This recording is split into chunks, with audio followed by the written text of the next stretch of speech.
a mixture of gas at a fixed temperature. என்ன நடக்குது? அவன் ஆவரேஜ் ஸ்பீடை இங்க ஃபேக்டரா எடுக்கிறாங்க. ஆவரேஜ் ஸ்பீடுக்கு formula root of 8 kT by πm. இதே இது ஆர்எம்எஸ் ஸ்பீட் எடுத்திருந்தாங்கனாலும் root of 3 kT by m. இந்த ரெண்டு ஃபார்முலா, இன்னொரு ஃபார்முலா கூட இருக்கு, மோஸ்ட் ப்ராபபிள், அதுக்கு இதே தான் இன்வெர்ஸ்லி ப்ரொபோர்ஷனல் டு m. இப்ப மொத்தத்துல மாஸ் ஹெவியரா இருந்தா ஆவரேஜ் வெலாசிட்டியா இருந்தாலும் லெஸ் தான், மாஸ் ஆஃப் த கேஸ் அதிகமா இருந்தா ஆர்எம்எஸ் வெலாசிட்டி லெஸ் தான்.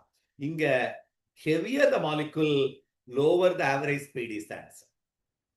It is not only average speed, RMS speed also will be lesser.